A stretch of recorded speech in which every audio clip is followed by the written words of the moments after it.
This place was never meant to be found, hidden above the clouds, surrounded by towering mountains. And wrapped in silence for centuries there lies a city that should not exist. And the deeper you look into it, the more one question begins to echo. Who built it? And why did they? Leave high in the Andes Mountains of Peru, there's a place that feels almost unreal, like it was pulled straight out of a dream or a forgotten world. Machu Picchu. A city carved into the bones of the earth itself, a place so breathtaking that millions travel across the world just to stand in its presence. But what most people see is only the surface. Because behind its beauty, behind its silence, behind those perfectly cut stones lies a story that does not fully add up. A story filled with missing answers, strange details, and unsettling possibilities. And once you start connecting those pieces, you realize something chilling. This was never just a city. Long before the outside world ever laid eyes on it, this place existed in complete isolation, hidden deep within dense jungle, and surrounded by cliffs that make access nearly impossible. It was not until 1911 that an explorer named Hiram Bingham stumbled upon it almost by accident. He was not searching for Machu Picchu. He was chasing a legend, a lost city of gold. But what he found instead was something far more mysterious.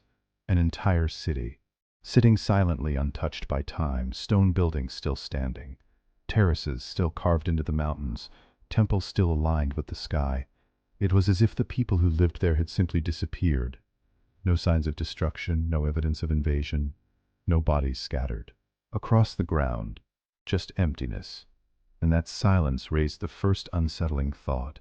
If no one destroyed this place, then what made them leave? Historians believe Machu Picchu was built in the 15th century under the rule of the Inca Emperor Pachacuti, a powerful leader who transformed his empire into one of the greatest civilizations of the ancient world. But even that explanation begins to fall apart when you look closer. Because the Incas were not supposed to be capable of building something like this. They had no iron tools. They had no advanced machinery. They did not even use the wheel for construction. And yet somehow they created structures that modern engineers struggle to fully explain. Massive stones cut with such precision that not even a thin blade can slide between them. Walls that have stood for centuries in one of the most unstable seismic regions on Earth. A city built directly on fault lines where earthquakes should have reduced everything to rubble. But instead, Machu Picchu remains, almost untouched, almost defiant. And that is where the mystery deepens. Because building on fault lines is not a mistake, it is a decision, a dangerous one. Unless you understand something others do not, the cracks in the earth beneath Machu Picchu actually help drain water and relieve pressure during earthquakes, meaning the very thing that should destroy the city is what protects it.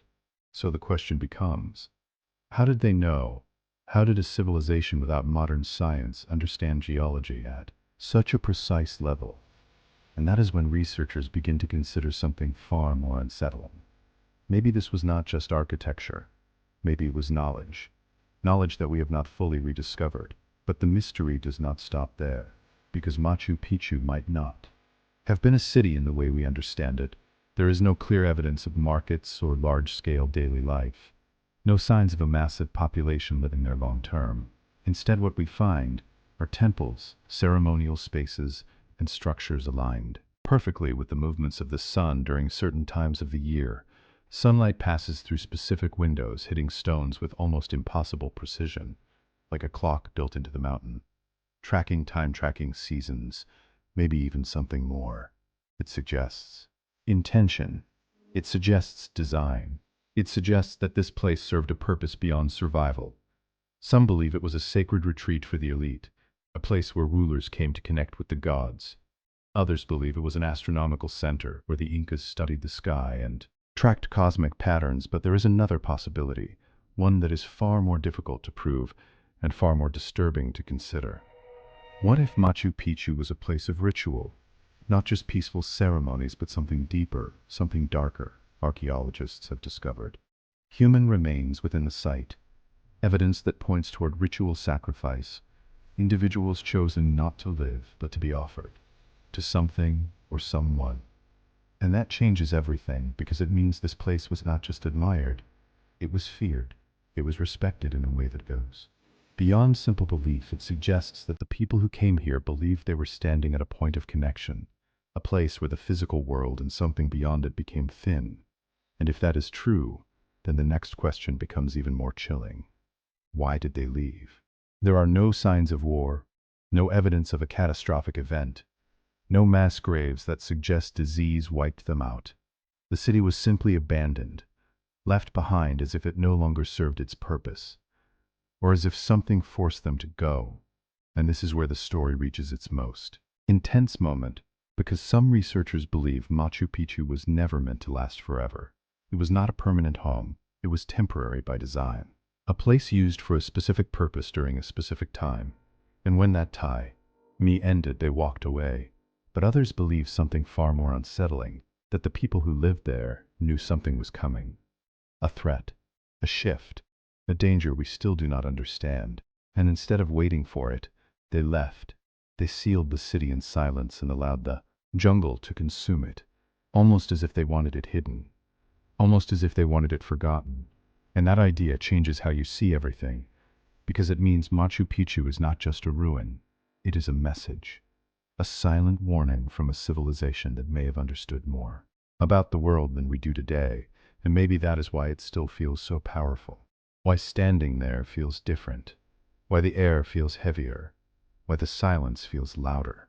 Because deep down, something about this place does not feel finished. It feels paused, like a story that was never fully told. Today, millions of people walk through Machu Picchu every year.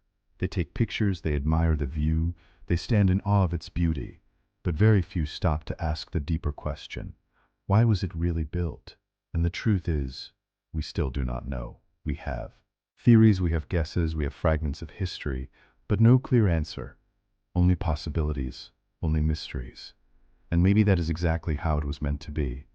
Because some places are not built to be understood. They are built to be experienced, to be questioned, to leave you standing there wondering what really happened here. And if you feel that sense of curiosity, that sense of mystery, that feeling that there is something more beneath the surface, then you are not alone. Because Machu Picchu does not give answers. It gives questions. And sometimes, those questions are far more powerful than the truth. If this story made you see Machu Picchu in a completely different way, then make sure you like this video and subscribe for more stories that challenge what we think we know. And tell me, what do you believe? Was Machu Picchu a royal retreat, a sacred site, or something far more